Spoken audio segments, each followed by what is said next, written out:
जय Hind and hello guys, स्वागत है आपका आपके अपने YouTube चैनल ज्ञानदेह होस्ट में। और इस वीडियो में मैं आपको बताने वाला हूं यंत्र इंडिया लिमिटेड यानी कि YIL, जिसको आप पहले ऑर्डिनेंस फैक्ट्री के नाम से भी जानते थे। अब ऑर्डिनेंस फैक्ट्री की वैकेंसीज यहां पर यंत्र इंडिया लिमिटेड के माध्यम से भरी जाने लगी है। आप यहां पर देख भी सकते हैं कि engagement of trade apprentices in Indian ordinance factories. तो इसमें आपकी यहां पर 58 बैच के लिए फॉर्म निकाले 4039 पोस्ट पर, जिसमें कि आपको फॉर्म कैसे भरना है उसकी जानकारी इस वीडियो के अंदर दी जाएगी बहुत ही अच्छे से। तो आपको वीडियो को पूरा देखना है ताकि आप इस फॉर्म को बिना किसी मिस्टेक के भर पाएं। तो चलिए शुरू करते हैं गाइस। अगर आपने अभी तक वीडियो को लाइक नहीं किया, वीडियो को लाइक कर दीजिए और साथ ही साथ चैनल को सब्सक्राइब कर ले, क्योंकि जब तक ये भर्ती कंप्लीट नहीं होती तब तक आपको यहाँ पर समय समय पर इसके बारे में सभी अपडेट दिए जाएंगे। अब आपको क्या करना है, वीडियो के डिस्क्रिप्शन में जो मैंने लिंक दिया है आप ओपन करेंगे। इसको ओपन करने के बाद आपको जानने को मिलेगा 4039 आपकी पोस्ट निकाली गई है। इसमें एज लिमिट आपकी 15 से 24 साल रखी गई है।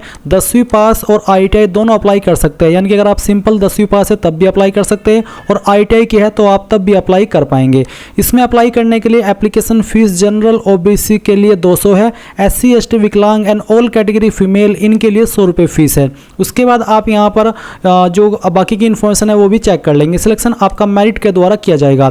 आप इंपॉर्टेंट लिंक के सेक्शन में आएंगे और अप्लाई ऑनलाइन लिंक ओपन करेंगे तो आपके सामने यहाँ पर ये वेबसाइट आ जाएगी और आप ऑफिशियल नोटिफिकेशन के ऊपर क्लिक करके इस नोटिफिकेशन को ओपन कर सकते हैं, जहां पर आप देख सकते हैं 58 बैच दी गई है। Non ITI and ITI category के लिए ये वैकेंसी आई हुई है, जिसमें कि 1463 पोस्ट नॉन ITI के लिए है, यानी कि जो 10वीं पास है उनके लिए 1463 पोस्ट है और जो ITI वाले कैंडिडेट हैं उनके लिए 2576 पोस्ट निकाली है। क्वालिफिकेशन की जानकारी भी आपको यहाँ पर दी गई है कि आपकी क्वालिफिकेशन मिनिमम 10वीं होनी चाहिए, जिसमें कि जो कि आपने 50% के साथ में पास की हो और साथ ही साथ आपके मैथमेटिक्स एंड साइंस दोनों सब्जेक्ट में अलग अलग 40% मार्क्स होने अनिवार्य है। तो गाइज आपने यहाँ पर पूरी की पूरी जानकारी चेक कर ली है। अभी आप यहाँ पर इंपोर्टेंट लिंक से अप्लाई ऑनलाइन लिंक ओपन कर लेंगे और इस वाले इंटरफेस पर आ जाएंगे। यहाँ पर आ जाने के बाद में आपको यहाँ पर नीचे की तरफ आना है और आप न्यू वर्जन इसके ऊपर क्लिक करेंगे, देन आपके सामने ये वाला इंटरफेस आ जाएगा। तो सबसे पहले गाइज आपको यहाँ पर आपका नाम लिखना है और ये नाम आपको आपके 10th के सर्टिफिकेट के अकॉर्डिंग लिखना होगा। फिर आप यहाँ पर फादर या फिर हस्बैंड नेम, यानी कि शादी हो चुकी है तो पति का नाम, नहीं तो आपको आपके पिता का नाम यहाँ पर देना है। देन आप यहाँ पर जो आपका मदर नेम है वो एंटर करेंगे और इसके बाद में guys applying for non ITI और एक्स ITI, यानी कि आप 10वीं पास वाली पोस्ट पर अप्लाई कर रहे हैं या फिर ITI वाली पोस्ट पर अप्लाई कर रहे हैं। अगर आप ITI वाली पोस्ट पर अप्लाई कर रहे हैं तो आप एक्स ITI को सिलेक्ट करेंगे और अगर आप 10वीं वाली पोस्ट पर अप्लाई कर रहे हैं तो आप नॉन ITI सिलेक्ट कर लेंगे। दोनों पर अप्लाई करने का तरीका सेम है और अगर आप दूसरी पर अप्लाई करना चाहते हैं तो फिर आपको अलग से नई डिटेल्स का इस्तेमाल करके इसमें नया राशन करना होगा, क्योंकि आप एक डिटेल से एक ही जो कैटेगरी है उसमें अप्लाई कर सकते हैं। अब आपकी कास्ट कैटेगरी क्या है, जनरल, SC ST OBC जो भी है वो आप सिलेक्ट कर लीजिएगा। अगर आप OBC है तो बताइए आप OBC क्रीमी लेयर में आते हैं या फिर नॉन क्रीमी लेयर। जो आपका कास्ट सर्टिफिकेट है उसी में आपको पढ़ना है और उसी में आपको देखने को मिलेगा कि आप OBC क्रीमी लेयर में आते हैं या फिर नहीं आते हैं। फिर आता है कि क्या आप विकलांग है, अगर हाँ तो यस, नहीं तो आप नो कर देंगे।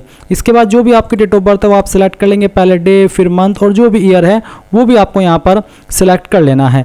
ये सिलेक्ट करने के बाद में यहाँ पर आपको आपका जेंडर सिलेक्ट करना है। फिर आप आपका मोबाइल नंबर डालेंगे। उसके बाद में जो OTP आपको यहाँ पर सेंड किया जाएगा आपके नंबर के ऊपर वो आपको डालना है। फिर आप यहाँ पर ईमेल एड्रेस डालेंगे। अगर ईमेल के ऊपर OTP नहीं आता तो आप यहाँ पर इसमें टेस्टिंग पर्पज़ के लिए ये जो यहाँ पर एक OTP दिया 1 2 3 4 5 6 वो डाल देंगे। उसके बाद ये सिक्योरिटी कोड फिल करेंगे एंड देन यहाँ पर डिक्लेरेशन को चेक करके आई एग्री के ऊपर क्लिक करेंगे और फिर सबमिट कर देंगे। अभी गाइज यहाँ पर जो OTP का ऑप्शन है मोबाइल वाला या ईमेल वाला वो सही से काम नहीं कर रहा है। आपको यहाँ पर सेंड OTP का ऑप्शन दिखाई नहीं दे रहा है, जो कि मैं आपको यहाँ पर जो मैनुअल दिया है YIL ने उससे मैं आपको दिखा रहा हूँ। तो अभी OTP काम नहीं कर रहा है। जैसे OTP काम करेगा तो आप यहाँ पर OTP सेंड कर पाएंगे और फिर सबमिट करेंगे। इसलिए गाइज माफ़ी चाहूँगा कि मैं आपको जो आगे का प्रोसेस है वो जो यूजर मैनुअल यहाँ पर इन्होंने अपनी वेबसाइट के ऊपर दे करके रखा है हाउ टू अप्लाई का, इससे मैं आपको आगे की जानकारी एक्सप्लेन कर रहा हूँ। तो जैसे आप यहाँ पर सबमिट करेंगे तो आपने जो भी जानकारी राशन के समय भरी वो आएगी, वो आपको डबल चेक कर लेनी है। जब आपको लगे कि यहाँ सभी जानकारी सही है तभी आप यहाँ पर कंफर्म कीजिएगा। कंफर्म करने के बाद आपके सामने एक आपकी रजिस्ट्रेशन आईडी आएगी और आपका एक पासवर्ड आएगा जो कि आपको नोट कर लेना है। सेम इन्फॉर्मेशन आपको ईमेल और मैसेज के माध्यम से भी सेंड कर दी जाएगी। इसके बाद गाइज आप यहाँ पर जो इंटरफेस है वो कुछ इस तरह का देखेंगे जैसे कि आप वीडियो में देख सकते हैं, जहाँ पर आपको कॉन्टैक्ट डिटेल में आपका जो पोस्टल एड्रेस यानी कि जो आपका डाक पता है वो भरना है। जो भी आपका एड्रेस है वो आप यहाँ पर भरिएगा। उसके बाद में आपको आपकी स्टेट सेलेक्ट कर लेनी है, फिर आपका जो डिस्ट्रिक्ट है वो सिलेक्ट कर लेना है, अपना पिन कोड डाल देना है। नीचे आएगा परमानेंट एड्रेस सेम एज अबो, यानी कि अगर आपका परजेंट और परमानेंट एड्रेस एक ही है तो आप यहाँ पर यस कर दीजिएगा, अगर अलग अलग है तो नो करके अलग से यहाँ पर भर दीजिएगा। फिर आप सबमिट करेंगे। देन आप यहाँ पर नीचे की तरफ आएंगे तो आप यहाँ पर आपकी जो वैकेंसी है वो देखेंगे। आपको यहाँ पर अप्लाई एडिट पेमेंट और प्रिंट एप्लीकेशन का ऑप्शन दिया है, तो आप अप्लाई के ऊपर क्लिक करेंगे। अप्लाई के ऊपर क्लिक करने के बाद आपके सामने आपकी जो पर्सनल डिटेल है जो अभी तक आपने भरी है वो आएगी और कुछ जानकारी भी आपको यहाँ पर भरनी है, जैसे कि आइडेंटिटी कार्ड डिटेल्स में आप बताएंगे कि I have my Aadhaar card या फिर आधार इनरोलमेंट आईडी। आधार इनरोलमेंट आईडी उनको मिलती है जो आधार के लिए अप्लाई करके रखते हैं, तो आप I have my Aadhaar card select कीजिएगा, आपका आधार नंबर डाल दीजिएगा। उसके बाद नीचे आप आएंगे और देखेंगे यहाँ पर I do not have Aadhaar card and I had not enrolled for Aadhaar, यानी कि अगर आपके पास आधार कार्ड नहीं है तो आप यहाँ पर ये वाला ऑप्शन टिक करके आईडी कोई अन्य सेलेक्ट कर सकते हैं और फिर जो भी आईडी आप सेलेक्ट करें उसका आईडी का नंबर भी यहाँ पर आप दे देंगे। इसके बाद नीचे आप आएंगे, यहाँ पर फोटो एंड सिग्नेचर डिटेल का सेक्शन है, तो आप आपका फोटो अपलोड करेंगे जिसका साइज 10 से 50 KB के बीच में रखा है। फॉर्मेट JPEG या फिर JPG का रहना चाहिए। तो आप click here to download instructions for upload photo, आप यहाँ पर इसके ऊपर क्लिक करके जो फोटो के लिए इंस्ट्रक्शंस आपको ध्यान में रखने हैं वो भी देख सकते हैं। इसके लिए आपको चूज फाइल के ऊपर क्लिक करना होगा और जहाँ पर अभी आपके मोबाइल या फिर कंप्यूटर के अंदर आपकी फाइल है फोटो की वो सिलेक्ट करनी है, फिर अपलोड के ऊपर क्लिक करना है, तो आपकी फोटो अपलोड होकर के इस तरह से आ जाएगी और आप उसका प्रीव्यू देख पाएंगे। फिर आप सेम वे में आपका जो सिग्नेचर है वो अपलोड कर देंगे। इसके बाद आप सेव एंड कंटिन्यू करेंगे। देन यहाँ पर आपके सामने आएगा डॉक्यूमेंट डिटेल्स, जहाँ पर आप यहाँ देखेंगे कि साइज कितना रखा है, तो आप साइज यहाँ पर देख लेंगे इस तरह से। और फिर यहाँ पर गाइज आपके सामने क्वालिफिकेशन डिटेल आ जाएगी। अभी आप यहाँ पर जैसे कि अगर नॉन ITI सेलेक्ट किए हैं तो आप ऊपर की तरफ मैट्रिकुलेशन यानी कि 10वीं की इन्फॉर्मेशन देखेंगे।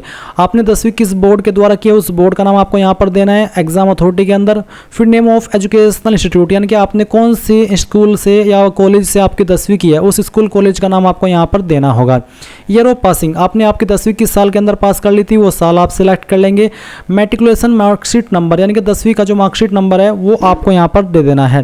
फिर यहाँ पर रिजल्ट टाइप क्या था, मार्क्स CGPA वो आप बता देंगे। अगर मार्क्स तो फिर आप बताएंगे कि आपको साइंस के अंदर कितने नंबर आए थे और कितने में से आए थे, वो आप मैक्सिमम मार्क्स में लिखेंगे। मैक्सिमम मार्क्स में आपको 100 लिख देना है अगर 100 में से आए थे, और जो वो नंबर आपको आए थे वो आप मार्क्स ऑब्टेन्ड में लिखेंगे।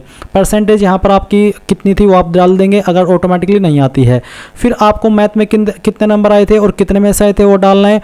Total marks obtained in all subject, यानी कि सभी सब्जेक्ट को मिलाकर के आपको कितने नंबर आए थे वो आपको यहाँ पर लिखने हैं। और मैक्सिमम मार्क्स क्या थे, अगर आप यूपी बोर्ड से है तो आप मैक्सिमम मार्क्स में 600 डालेंगे और फिर जो नंबर आए थे वो आप यहाँ पर ऑब्टेन्ड मार्क्स में डाल देंगे। परसेंटेज आपकी कैलकुलेट कर ली जाएगी। तो इस तरह से आप यहाँ पर भर देंगे। अगर आपके नंबर CGPA के अंदर है तो आप यहाँ पर CGPA भी सेम वे में भरेंगे कि कितनी CGPA आपको आई थी और कितने में से आई थी, इस तरह से। फिर आप सेव एंड कंटिन्यू करेंगे।